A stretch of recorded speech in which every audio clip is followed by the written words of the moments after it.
السلام عليكم، كي دايرين؟ كنتمنى تكونوا لاباس عليكم وفي صحه جيده ان شاء الله. اليوم وصفه اللي غنيه عن التعريف، غادي نصوب معكم الشعريه بمطيشه. غادي نحتاجوا لواحد الطنجره، غادي نديروا فيها واحد الكاس ديال الزيت اللي متوفر، يا اما البلديه ولا الزيت الروميه. غادي نضيف عليها واحد البصله مشلطه اولا محكوكه اللي كتفضلوا صافي. وغادي نضيف عليها هنايا واحد شويه ديال اللحم قطعته، ممكن ديروا الدجاج ولا اللحم اللي كان عندكم صافي. وغنديروا واحد شويه ديال القزبر ومعدنوس مقطعين، وغادي نضيف عليهم واحد 3 ديال الحبات تاع مطيشه محكوكين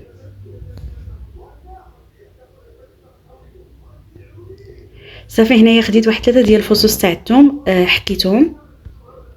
وبالنسبه للتوابل خديت البزار، الخرقوم، سكينجبير والتحميره والملحه صافي. دابا غنخلط المكونات كامله مع بعضياتها، وغادي نديروهم فوق البوطه باش يتشحروا لينا.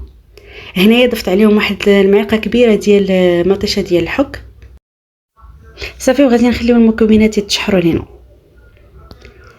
هنايا بعد ما تشحروا غادي نضيفوا عليهم دابا الماء. بالنسبه للماء كتبقى الكميه ديالو على حسب الشعريه اللي عندكم.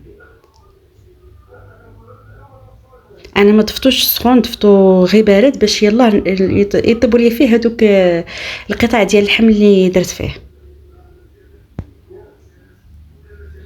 صافي. بعد ما ضفت الماء دابا غادي نرجعهم فوق البوطه حتى كيطبخ لينا الماء. مورا ما طبخ لينا الماء دابا عاد غادي نضيف عليه الشعريه. بالنسبه للشعريه انا درت غير زلافه، يعني كتبقى الكميه على حسابكم نتوما، وحتى القياس يا اما ديروا المتوسطه ولا ديروا الغليظه اللي كانت كتعجبكم ديروها صافي. هنايا بعد ما طابت لينا الشعريه، وكيخصكم ضروري ملي ديروا شعريه تبقاو كتحركوا، يعني كل مره تبقاي تحركي باش ما تلصقش لكم في الطنجره وتحرق لكم صافي. هنا بعد ما طابت لينا غادي نجيبوا طبق ديال التقديم وغادي نحطوا فيه الشعريه. كتجي هاد الوصفه زوينه وغنيه عن التعريف، وايضا غيكونوا كلاو هاد الوصفه هذه. بسلام عليكم مع وصفه جديده ان شاء الله.